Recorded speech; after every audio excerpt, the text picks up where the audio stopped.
Bon après-midi à tous les téléspectateurs qui sont déjà connectés sur Afro-Info de 43 pour être informés de la situation sécuritaire de l'Est de la République démocratique du Congo. Vous le savez très bien que la situation sécuritaire de l'Est se caractérise par des violents combats qui opposent les jeunes résistants aux Alendou contre l'armée rwandaise. Et vous devez retenir que des échanges de tirs ont été signalés hier, vendredi 20 septembre 2024, entre les jeunes résistants Wazalendou contre l'armée rwandaise sur la colline de Kashinga-Mutwe. Kashinga-Mutwe est une colline se trouvant dans le territoire de Massissi, dans le groupement Mufuni-Shanga. Voilà une colline qui n'est pas loin aussi de la colline stratégique d'Indumba. Des sources locales indiquent que ce sont les terroristes du M23 qui ont été les premiers à lancer des assauts sur les positions de Wazalendou. Les Wazalendou aussi ont répliqué en repoussant toutes ces attaques des terroristes du M23 RDF. La situation est redevenue calme après ces échanges de tirs.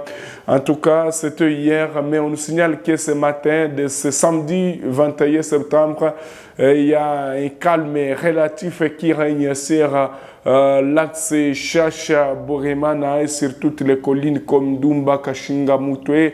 Les jeunes résistants Wazalendou toujours qui continuent à répondre à toutes les attaques de ces terroristes du M23 RDF. Alors, beaucoup de questions. Vous le savez très bien que malgré l'engouement, voulais-je dire, créé autour de sa création, le mouvement militaire AFC, donc créé par Corneille Nangaa, s'étouffe discrètement 9 mois après sa création. En tout cas, les discussions engagées à Luanda entre la République démocratique du Congo et les Rwandais risqueraient de dynamiter ou détruire de l'intérieur cette rébellion.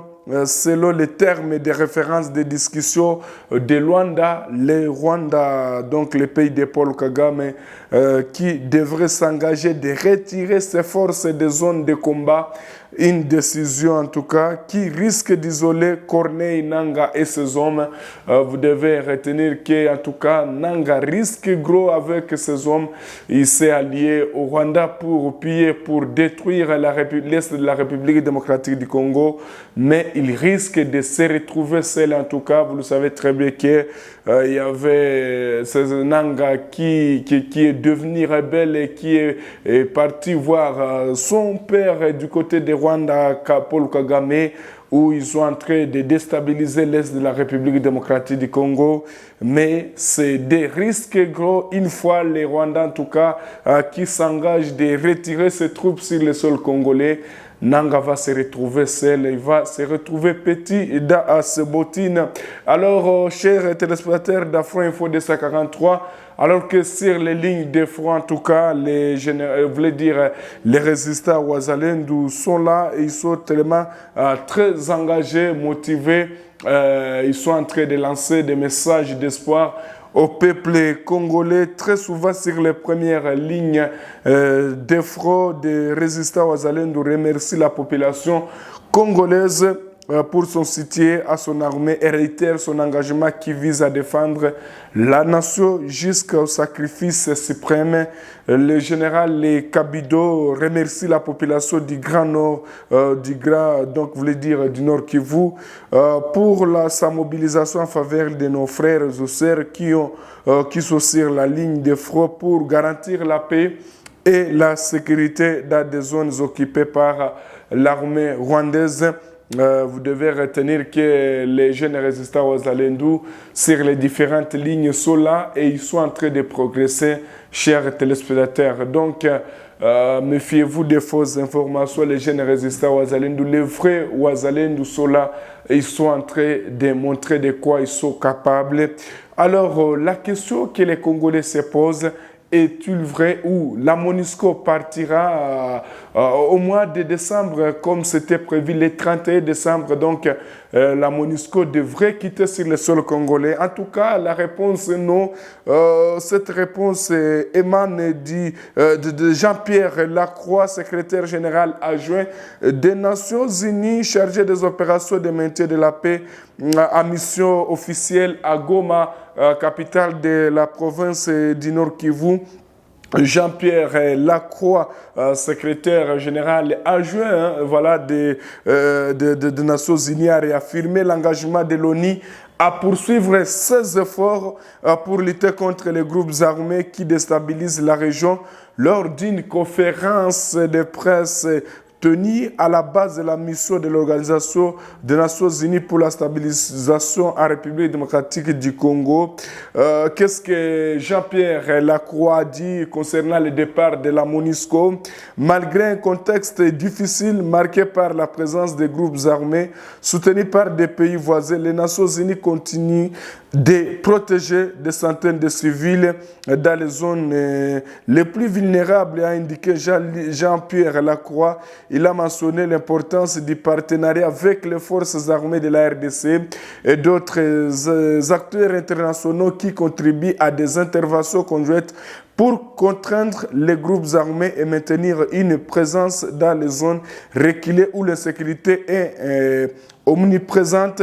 Interrogé sur l'efficacité de la MONUSCO, le secrétaire général adjoint a reconnu que la mission est souvent critiquée, mais il a insisté sur le fait que des efforts considérables sont faits pour maintenir la paix malgré des défis.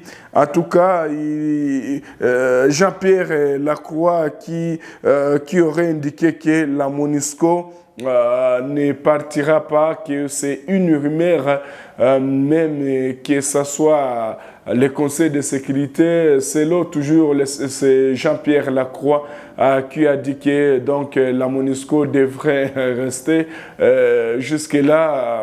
Cette mission onusienne qui est en tout cas qui est inefficace, donc il n'est pas à mesure de ramener la paix à l'est de la République démocratique du Congo. Encore Jean-Pierre Lacroix qui indiquait donc c'est une rumeur dire qu'il y aurait donc départ de la MONUSCO donc le 31 décembre de l'année en cours. C'est une rumeur que les autorités et même les conseils de sécurité ne sont pas informés. C'est ce qu'il a répondu. Donc peut-être la MONUSCO restera, mais une mission qui, en tout cas, une force qui est inefficace. Donc, depuis plus de 30 ans, c'est toujours l'Est de la République démocratique du Congo, alors que plusieurs observateurs ne cessent toujours d'alerter sur donc, le départ de la MONUSCO. Mais voilà, on ne sait pas aussi quel jour ou quelle date où cette force onusienne partira, en tout cas sur le sol congolais. Alors, chers téléspectateurs, finissons par cette information où les députés provinciaux du Grand Nord, donc nous sommes toujours dans la province du Nord Kivu, ont mené une mission d'évaluation sur la ligne de fraude des FARDC face aux rebelles du M23. Il salue les efforts des FARDC, des volontaires pour la défense de la patrie Ouazalendo dans la lutte contre les terroristes du M23 RDF. Lorsqu'on parle du Grand Nord, on voit les Boutembo, les Beni, voilà, les Loubero. Donc c'est là où les caucus des députés provinciaux de cette partie de la province du Nord Kivu ont fait une descente sur les lignes d'effort. En tout cas, c'est ce que vous devez retenir, chers téléspectateurs. Mais pour l'instant, vous devez retenir que les lignes d'effort sont calmes. Il n'y a pas de combats qui sont signalés sur les lignes d'effort. Merci à tous les téléspectateurs qui sont déjà connectés à pareil instant. Merci, nous sommes tellement très contents de vos commentaires. Merci à tous les téléspectateurs qui nous suivent depuis Chypre. Voilà, nous avons des téléspectateurs. Il y a depuis Angola, depuis Kinshasa, partout ailleurs. Et nous vous remercions pour votre fidélité à cette chaîne. Surtout nous vous disons de passer un excellent week-end et restez connectés sur Afro Info 243. Les informations continuent.